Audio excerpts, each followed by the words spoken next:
Info politics Venky ரத்னம் அந்த அண்ணாவை நிறைய பேருக்கு தெரிஞ்சிருக்கும். நம்ம சேனல் பார்க்கக்கூடிய நிறைய பேர் அவங்க சேனலும் பார்ப்பீங்க. நேற்று அவங்க கிட்ட ஃபோனில் பேசுகிறப்போ நிறைய முக்கியமான தகவலை நம்ம சேகர் பாபு பற்றின தகவலை ஷேர் பண்ணாங்க. அதை உங்ககிட்ட சொல்லணும் அப்படின்னு நினைக்கிறேன். ஏன்னா எல்லாமே வந்து ரொம்ப முக்கியமான தகவல். இந்த தகவல்லாம் அவங்களுக்கு அந்த அண்ணாவுக்கு எப்படி கிடைச்சிருக்கு அப்படின்னா, சென்னையில் போயிட்டு ஒரு 3 நாள் தங்கியிருக்காங்க. அப்போ சேகர் பாபுவால் பாதிக்கப்பட்ட அதிகாரிகள், கட்சிக்காரங்க, சொந்தக்காரங்க அப்படின்னு சொல்லிட்டு அவங்க எல்லாம் நேரடியாக வந்து சேகர் பாபுவை பற்றின நிறைய தகவலை அந்த அண்ணா கிட்ட கொடுத்துருக்காங்க. அவங்களும் இதை பற்றின ஒரு வீடியோ போட்டிருக்காங்க. நானும் அதை பற்றி பேசுகிறேன். என்ன தகவல் அப்படின்னா, நம்ம சேகர் பாபுக்கு மொத்தம் 3 பசங்க, 3 பிள்ளைகள்.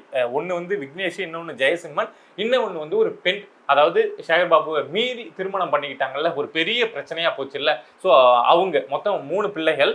இதில் அந்த பெண்ணுடைய திருமணத்தை நடத்தி வச்ச நபர் அப்படின்னா, ஏன்னா சேகர் பாபுவை மீறி எதிர்த்து அந்த ஏரியாவில் இருந்து ஒரு நபர் கல்யாணம் பண்ணி வைக்கணும்னா சாதாரணமாக பண்ண முடியாது சேகர் பாபுடைய பொண்ணுக்கு. அப்படி நடத்தி வச்ச நபர் அப்படின்னா நம்ம ஆம்ஸ்டாங், கொலை செய்யப்பட்டார் இல்லையா. ஸோ அந்த ஆம்ஸ்டாங் அவர்கள் தான் அந்த பெண்ணுடைய திருமணத்தை முடிச்சு வச்சிருக்காங்க. ஸோ அதுக்கு முன்னாடியே ஆம்ஸ்டாங் அவர்களுக்கும் சேகர் பாபுக்கும் இடையில ஒரு உரசல் இருந்திருக்கு. ஆனால் இந்த விஷயத்த செஞ்சதுக்கு அப்புறம் சேகர் பாபு வந்து நீ இருந்தா ஒன்று நீ இருக்கணும், இல்லை நான் இருக்கணும் அப்படிங்கிற அளவுக்கு ஒரு எதிரியா ஆம்ஸ்டாங் அவர்களை பார்த்துருக்காங்க.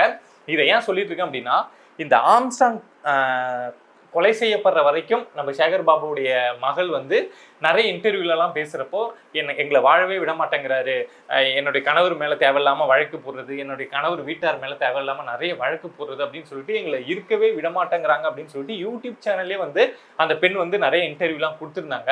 பட் அந்த கொலை செய்யப்பட்டதுக்கு அப்புறம் அந்த பெண்ணை வந்து எங்கேயுமே, அந்த சேகர் பாபுடைய பெண்ணை பற்றின ஒரு பேச்சு அப்படிங்கிறது எங்கேயுமே அடிப்படையில்.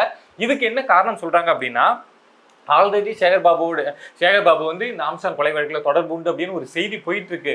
ஸோ இந்த பெண்ணும் வந்து இதை பற்றிலாம் பேசினாங்க. அந்த மரணத்துக்கு அப்புறம், நம்ம ஆம்ஸ்டாங் அவர்களுடைய கொலைக்கு அப்புறம் இந்த பெண்ணும் வந்து இதை மாதிரி ஆம்ஸ்டாங் அவர்கள் தான் எங்களுக்கு திருமணம் பண்ணி வச்சாரு, எங்கள் அப்பா எதிர்த்துட்டு இருந்தாரு அப்படிங்கிற விஷயத்தெல்லாம் சொன்னாங்க. அப்படின்னா இன்னும் சேகர் பாபு மேலே அந்த சந்தேகம் அதிகமாகும். அப்படிங்கிறதுனால அந்த வழக்கில் தான் மாட்டிப்போம். அப்படிங்கிறதுனால சேகர் பாபு வந்து தன்னுடைய மகளுக்கு ஒரு பெரிய செட்டில்மெண்ட் அமௌண்ட்டை கொடுத்து, இனிமே நீ இதை பற்றி, நான் வழக்கு போட்டு உன்னை மிரட்டினேன், அடித்தேன், எல்லாம் பண்ணேன், பட் ஆனால் இனிமே நான் உன்னை எதுவுமே பண்ண மாட்டேன், நான் கொடுக்குற அமௌண்ட்டை வச்சுட்டு இதை மாதிரி இனிமே இதை பற்றி நீ வெளியில் வந்து பேசாத, மீடியாவுக்கு வராத அப்படின்னு சொல்லிட்டு ஒரு பெரிய செட்டில்மெண்ட் அமௌண்ட்டை கொடுத்து பேச்சுவார்த்தையில் இதை முடிச்சிட்டார் அப்படின்னு சொல்கிறாங்க. இதில் நமக்கு இருக்கக்கூடிய கேள்வி என்ன அப்படின்னா, ஏற்கனவே ஆம்ஸ்டாங் கொலை வழக்கில் நம்ம சேகர் பாபுக்கு தொடர்பு உண்டா அப்படிங்கிற ஒரு கோணத்தில் வெவ்வேறு செல்வ பெருந்தகை இந்த லிங்க் வச்சு நம்ம நிறைய செய்திகள் போயிட்டு இருக்கு. ஸோ இந்த நேரத்தில் இவங்க மகள் சம்பந்தப்பட்ட விஷயத்துலையும் இவ்வளோ நடந்திருக்கு. அப்படிங்கிறப்போ நமக்கு இன்னும் சந்தேகம் அதிகமாகுது இல்லை. அந்த பெண்ணை கூப்பிட்டு விசாரிச்சா இந்த வழக்கில் இன்னும் நிறைய விஷயங்கள் தெரிய வரும் அப்படின்னு தோணுது இல்லை. ஸோ இந்த விஷயத்த கொண்டு போய் மக்கள்கிட்ட சேர்க்கணும் அப்படின்னு நினைச்சேன்.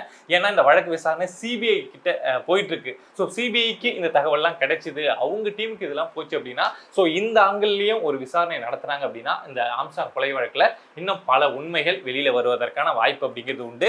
இது ஃபர்ஸ்ட் விஷயம். அடுத்த விஷயம் என்ன அப்படின்னா, நம்ம சேகர் பாபுனா இந்த அறநிலைத்துறை அமைச்சராக இருந்தாரு, அங்கங்க கோயில் நிலங்களை ஆட்டையை போட்டாரு, மிரட்டி வாங்கினார் அப்படின்னு தான் நம்ம நினைச்சிட்டு இருக்கோம். ஆனா மெக்சிகோவில் மெக்சிகோ வந்து எதை மாதிரியான இடம்னு தெரியும், போதைப் பொருளுக்குலாம் ஃபேமஸான ஒரு இடம். அங்கே வந்து நம்ம சேகர் பாபு வந்து பெரிய பிஸ்னஸ் மேன் அப்படின்னு சொல்கிறாங்க. மெக்சிகோவில் போய் பிஸ்னஸ் பண்ணுறாருன்னா என்ன நல்ல பிஸ்னஸாக பண்ண போகிறாரு, அதை மாதிரி கண்ட்ரியில் ஏதோ ஒரு பெரிய அளவு பிஸ்னஸ் பண்ணிட்டு இருக்காரா. இந்த பிஸ்னஸை யார் பார்த்துக்கிறாங்கன்னு சொல்கிறாங்கன்னா, சேகர் பாபுடைய மகன் ஜெயசிம்மன் இருக்கார் இல்லையா, இவரு தான் மாதத்துக்கு ஒரு முறை 2 முறை வந்து மெக்சிகோ போயிட்டு இந்த பிஸ்னஸை எல்லாம் மெயின்டைன் பண்ணிட்டு இருக்கார் அப்படின்னு சொல்றாங்க. இது வரைக்கும் நம்ம கே நேரு, இல்லை நம்ம ஏவாவேலு, நம்ம ஜெகத் ரட்சகன் இவங்களுடைய பேர் தான் கேள்விப்பட்டிருப்போம். வெளிநாட்டில் பெரிய அளவு பிஸ்னஸ் பண்ணியிருக்காங்க. ஆளாளுக்கு ஒரு கண்ட்ரி, தாய்லாந்து, சிங்கப்பூர், ஸ்ரீலங்கான்னு பிடிச்சி வச்சுட்டு பண்ணியிருக்காங்கன்னு கேள்விப்பட்டிருக்கோம். பட் இப்போ சேகர் பாபு வந்து மெக்சிகோவில் பெரிய பிஸ்னஸ் பண்ணுறார் அப்படிங்கிற ஒரு தகவலை அவங்க கூட இருக்கக்கூடிய நிறைய பேர் வந்து ஷேர் பண்ணியிருக்காங்க. இது மட்டும் கிடையாதுங்க, பரந்தூர் விமான நிலையம் இருக்கு இல்லையா, அதாவது விமான நிலையம் வர இருந்தது இல்லையா, அதை சுற்றி இங்கே வரப்போகுது அப்படின்னு பிளான் பண்ணி, ஒருத்தன் காசு இருக்கு இங்கே விமான நிலையம் வரப்போகுது அப்படின்னா ஒரு 4 சென்ட் 5 சென்ட் 10 சென்ட் ஒரு சாதாரண நபர்கள் வாங்கி போடுவோம்.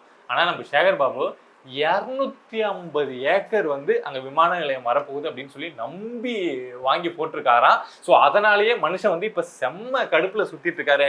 ஏன்னா தாவேகா வந்து அங்க விமான நிலையம் வராதுன்னு சொல்லிட்டாங்கல்ல. ஸோ 250 ஏக்கர்னா எவ்வளவு பெரிய இன்வெஸ்ட்மெண்ட்டை கொட்டியிருப்பாங்க. இப்போ அதோட வேல்யூ அப்படியே குறைஞ்சு போயிருக்கும்ல. ஸோ அதனால மனுஷன் அதனால இன்னும் செம்ம கான்ல சுத்திட்டு இருக்காரு அப்படின்னு சொல்றாங்க. 2021 அமைச்சர் ஆகிறதுக்கு முன்னாடி வரைக்கும் ஒரு சாதாரணமா செலவுக்கு கூட சரியா காசு இல்லாம ஒரு கட்சி நிகழ்ச்சி நடத்தணும்னா கூட கஷ்டப்படுற நபரா தான் நம்ம சேகர் பாபு இருந்திருக்காரு. இது எல்லாமே அவரை சுத்தி வாழ்ந்தவங்க சொன்ன தகவல். ஸோ அந்த அளவுக்கு கஷ்டப்பட்ட நபர் பரந்தூரை சுத்தி மட்டுமே 250 ஏக்கர் இந்த 5 வருஷத்துல வாங்கி போட்டிருக்காருன்னா அவரு என்னென்னலாம் பண்ணியிருப்பார் அப்படிங்கிறத நாமளே புரிஞ்சிக்க வேண்டியதான். இந்த தகவலை நம்ம சொல்றோம், போய் சேர வேண்டியவங்களுக்கு சேர்ந்து நடவடிக்கை எடுத்தாங்க அப்படின்னா ஒரு நல்ல விஷயம்.